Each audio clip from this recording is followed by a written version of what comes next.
जो मुख्यतः हम जो बात करते हैं, आम इंसान, हम केवल 7 चक्र की बात करते हैं।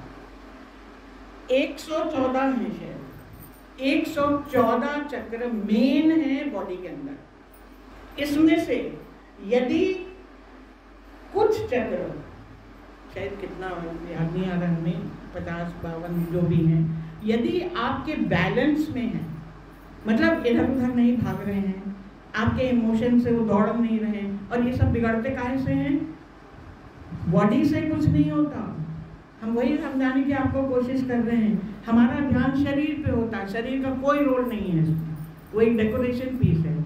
वो एक, जैसे हमको शरीर ढकने में इस दुपट्टे का कोई रोल नहीं है, हम पहने तो ठीक, नहीं पहने तो ठीक, जो उसके ऊपर जो चीज़ आवश्यक है वो केवल कुछ नाड़ियों की आवश्यक है।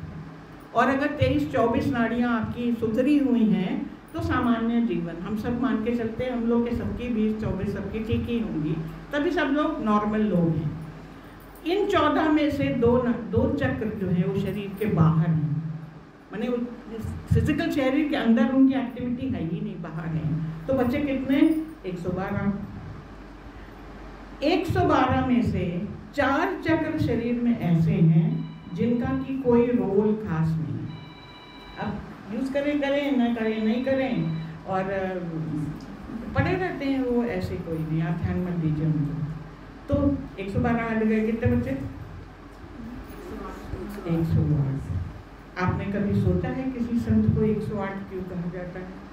उसकी 108 चक्र खिल चुके हैं। जिस भी व्यक्ति के 108 चक्र खिल जाते हैं, जो बड़ा मुश्किल है, आप खुद भी समझ लीजिए, हम लोग के तो सातों बैलेंस में नहीं रहते, खिल जाते हैं, उसको उपाधि मिलती है कि वो महान संत है या व्यक्ति है। देखिए, आपसे बात करने का बस एक यही मकसद रहता है कि छोटी छोटी बातें हम लोग ज़रा देख लें और समझ लें। अच्छा, ये तो सब चीज़ें हो गई। एक चक्र के बारे में एक बात और आप छोटी सी बता दें। एक कहानी है, आदि शिव बैठे हुए थे, उन्होंने सोचा कि सबने कहा कि भाई ज्ञान बताइए। उन्होंने कहा ज्ञान, अच्छा चलो मैं चक्र और नाड़ी के बारे में ज्ञान दूं। नाड़ी विज्ञान एक अलग विज्ञान है, हम लोग उतनी धार्मिक पुस्तकें या उतना सब पढ़ते ही नहीं गहनता में, अलग विज्ञान है जो वैदिक पाठशालाएं होती हैं वहाँ पढ़ाया जाता है। तो उन्होंने, ये सप्त ऋषि लोग आए, तो आदि गुरु ने कहा शिव जी ने कि चलो हम बताते हैं, बताने लगे। अच्छा देखिए, शिव जी खुद ही बड़े, इतने बड़े टीचर, इतने बड़े कॉन्सेंट्रेटर, इतने बड़े ज्ञानी, तो वो अगर कुछ पढ़ा रहे होंगे तो कितना शिद्दत से पढ़ा रहे होंगे भाई, ध्यान दे करके कि अब वो बताने लगे कि 114 हैं, 2 तो लेकिन बाहर हैं, 112 पे काम करना चाहिए, और उसकी प्रक्रिया बताने जा रहे थे। पार्वती जी बगल में बैठी थी, औरतों की वैसे ही आदत होती है टोका टाकी की, तो वो भी तो स्त्री तो थी ही, बोली कि नहीं 114 थी। अच्छा, मजे की बात है, पार्वती जी खुद सिद्ध हैं, उनके सारे चक्र जागृत हैं, फिर भी शंकर जी को ऐसे चढ़ाने के मारे नहीं 112 के होने चाहिए, ज़्यादा भी हो सकते हैं। अब उनका कॉन्सेंट्रेशन बिगड़ गया, क्योंकि वो तो बड़े सीरियसली कोई बात समझा रहे थे ना, तो बोले अच्छा ठीक है तुम बैठो, अभी 112 ही थे। बोले नहीं, आप इसको ठीक करिए, 112 हो सकते हैं ज़्यादा, आप हो सकता आपको ना मालूम हो। तो शिव जी बोले कि नहीं तुम शांत बैठो, हमको हमारा वो भंग हो रहा है ध्यान, हमको बोलने दो, और है तो बताओ कि तुम क्या। बोली अच्छा ठीक है, हम पता करके आते हैं। चली गई, कहीं तपस्या करी, जो भी ढूंढे ढांढे कि इसके आगे क्या है, कुछ मिला ही नहीं, क्योंकि थे ही नहीं, उतने ही थे जो शिव जी ने बताए थे। तो थोड़े दिन बाद वापस आई, शिव जी अभी उनको पढ़ाई ही रहे सब ज्ञान। तो उन्होंने कहा कि क्या हुआ, कितने मिले, तो जवाब नहीं दिया। देखिए, पत्नी होने के नाते उनको अधिकार था कि उनके बगल में बैठती, लेकिन वो आई और आके एक स्टेप नीचे, एक सीढ़ी नीचे जमीन पे बैठ गए। ये पति पत्नी के बीच के आपस की भाषा है।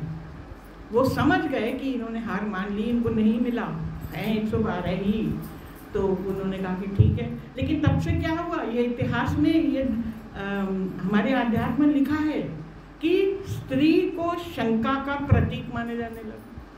वो सही बात होती तो भी शंका करती है, और वो जो नेचर है वो इनबिल्ट हो गया, वो सब स्त्रियों में आ ही गया, वो स्वभाव हो गया एक स्त्री का। क्योंकि पार्वती जी ने जानते हुए, क्योंकि वो खुद सिद्ध थी, फिर भी चलिए बहरहाल ये तो ऐसे ही मनोरंजन के लिए बात थी, तो ये हो गया। अच्छा, अब हम आपको जिस पॉइंट पे लेके आ रहे हैं कि ये वाला निकालो, अल्फा इसको तुम लगा दो, एक दो वो लगा दो, मैग्नेट लगा दो,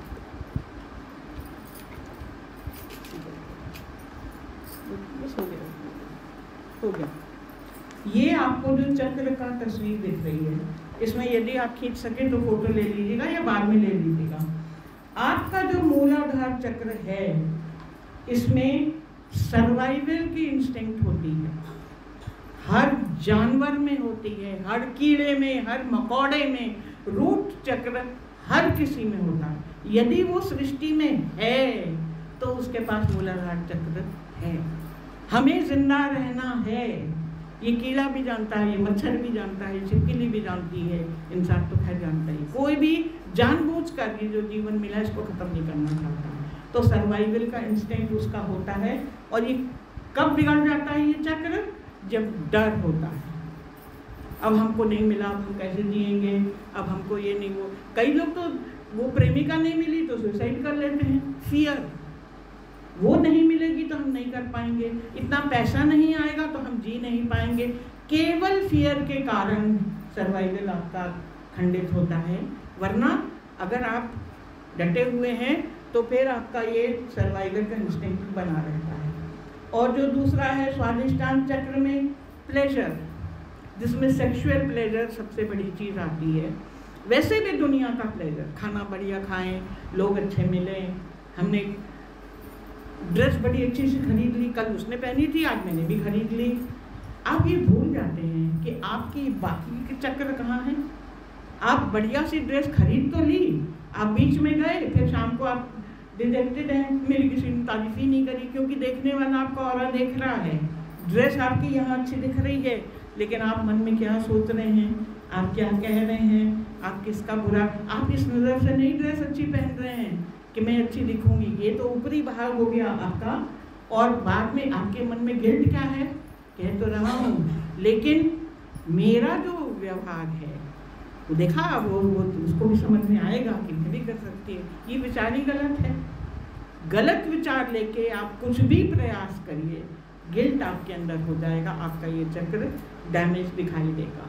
और फिर आप आगे चलिए, अगर आप मणिपुर चक्र में आए, यहाँ पे आपकी कुछ करने की क्षमता, ये खास तौर से जैसे जो बिजनेसमैन लोग होते हैं, जो जैसे स्टॉक मार्केट वगैरह में लगा, और ये जिनके पास आप जाते हैं ना भविष्य दिखाने, वो कैसे बता देते हैं कि आपने ये किया, आपको ये है, आप ये, वो आपके ऑरा को पढ़ लेते हैं। और ऑरा पढ़ना अगर आप 21 दिन रोज प्रैक्टिस करिए तो आप भी पढ़ने लगेंगे। किसी न किसी को आता है पढ़ना, हर औरत को आता है। आपका बेटा स्कूल से आया, उसने आ जाके उसको बता दिया, उन्होंने कहा कि बेटा तुमने टिफिन क्यों नहीं खाया? नहीं, वो पेट भरा था या वो तबीयत ठीक नहीं थी। माँ को पता ही झूठ बोल रहा है, ये पैसे ले गया होगा, कहीं कुछ खरीद लिया होगा, समोसा वमोसा। उसने बच्चे ने नहीं बताया, आपने नहीं सुना, आपने देखा नहीं, आपकी इंद्रियां नहीं जानती, लेकिन आपका ऑरा उसके ऑरा को रीड कर लेता है। ये झूठ बोल रहा है। या कभी किसी की बहुत अच्छी बात हुई, उसने नहीं बताया, तो आपको समझ में आ जाता है कि ये सही। तो ये क्या होता है कि जो पावर जो होती है, आपकी विल पावर से आप दूसरे का माइंड को रीड कर सकते हैं। अगला वाला जो हार्ट चक्र है, उसमें अगर प्रेम नहीं है, प्रेम का मतलब खाली लव नहीं होता, प्रेम का मतलब होता है सहानुभूति, दूसरे के प्रति सद्भावना, दूसरे की कमी को टॉलरेट करना, ये सब प्रेम में आता है। और अगर वो नहीं होगा तो जिसको हम लोग दुख कहते हैं, हमको काहे बात की चिंता है कि उसके यहाँ तो इतनी बड़ी गाड़ी आ गई, मेरी तो आई नहीं। हमारा में वो प्रेम नहीं काम कर रहा है, हमारे में ग्रीफ काम कर रही है, दुख काम कर रहा है। आपके हार्ट चक्र को मरम्मत की जरूरत है। हम लोग केवल इस बात पे बात कर रहे हैं कि हमारे अंदर जो कुछ है एक ही तरीका आता है उसको निपटाने का, दैट डॉक्टर के पास चले जाओ, वो करो, वो बहुत ज़रूरी है शारीरिक लेवल, क्योंकि ये सारे जितने ये भाव है ना, ये अगर आपके ऑरा को इफेक्ट करेंगे आपकी फिजिकल बॉडी में दिखाई देंगे। जो व्यक्ति ज़्यादा परेशान रहता है उसका हमेशा पेट खराब रहता है, जो व्यक्ति को गुस्सा बहुत आता है उसको हेडेक हमेशा रहता है, वो फिजिकल बॉडी में वो दिखाई देता है कहीं ना कहीं। तो उसका इलाज तो करना ही है, लेकिन केवल उससे नहीं ठीक होगा, आपको इसके लिए आध्यात्मिक ज्ञान चाहिए जो कि आप उसको ठीक कर सकें। ऐसे ही जैसे अब आप आज्ञा चक्र पे आए तो आपको विजन दिखाई देता है। देखिए जिनका आज्ञा चक्र जागृत होता है सोसाइटी में तो कम ही दिखाई देता है, वो लोग क्या करते हैं, जो संत होते हैं ना, याद है हम लोग माता आनंदमयी थी, एक बनारस में रहती थी, वो यहाँ बैठे किसी दूसरे शहर के आदमी से मिलके चली आती थी, वो कहता था कि हाँ हमारे पास तो मिलने आई थी। माने आपको फिर फिजिकली वहाँ जाना नहीं पड़ता, आपका ऑरा एक्सटेंड इतना हो जाता है कि उस जगह उस आदमी को आभास होता है कि यहाँ है। देखिए ये कोई मतलब ऐसी काल्पनिक बातें नहीं है, ये बिल्कुल साइंटिफिक बात है कि ये वहाँ तक जा सकते। अच्छा, इसका प्रमाण हम आपको देते हैं। ऑरा क्या है? एनर्जी की फील्ड, इलेक्ट्रोमैग्नेटिक फील्ड। इस तार में करंट है, इसमें एनर्जी है, हमको दिखाई देती है, हम देख सकते हैं। कब दिखाई देगी? जब वो बल्ब जल जाएगा तो पता चलेगा हाँ भाई एनर्जी वहाँ से यहाँ आ गई। और अगर नहीं है तो, लेकिन वहाँ एनर्जी तो है, हम नहीं देख पा रहे हैं तो अलग बात है। वैसे ही आपके ऑरा की एनर्जी किसी दूसरी जगह तब पहुँचेगी जब वहाँ का बल्ब जलेगा, समझ रहे हैं ना? तो जब ये एनर्जी चल सकती है तो जो इलेक्ट्रिक मैग्नेटिक एनर्जी आपके शरीर में है वो क्यों नहीं चल सकती? वो भी चलती है। लोग एक एक दो जगह कहीं दूर पे भी अगर आपको कुछ काम करना होगा, संत लोग हिमालय में जाके बैठ जाते थे, कैसे काम करते थे? उनको कर कुछ भी चाहिए, फल खाना है तो चल के नहीं जाएंगे वहाँ पहाड़ के नीचे तोड़ने के लिए। उनकी एनर्जी फील्ड इतनी डेवलप्ड है कि जो चाहेंगे वो सामान यहाँ आ जाता है।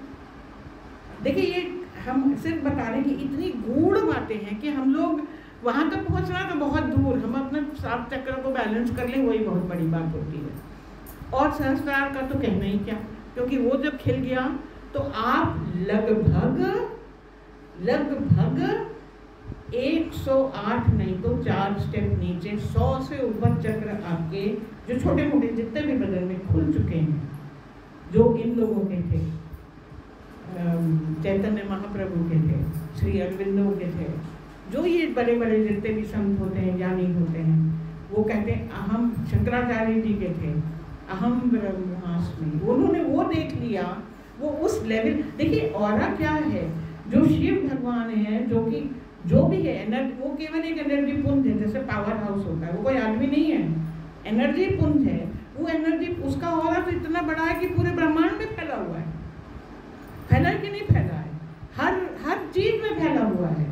तो हमारा ऑरा तो हमारी बॉडी के 3 फीट तक होता है नॉर्मल आदमी का। बहुत आप प्रैक्टिस करेंगे 7 फीट तक हो जाता है, किसी पहुंचे हुए आदमी का 7 मील तक होता है। तो हर व्यक्ति उसको महसूस करता है कि यहाँ है। हम लोग उतनी लंबी लंबी बातें ना करें, लेकिन हम केवल बस एक चीज़ और हम लोग ये समझना चाहेंगे कि अगर हमें अपना ऑरा क्लीन करना है या उसको ठीक करना है तो हमें करना क्या होगा। हम लोग इसके बारे में थोड़ी सी बात करेंगे।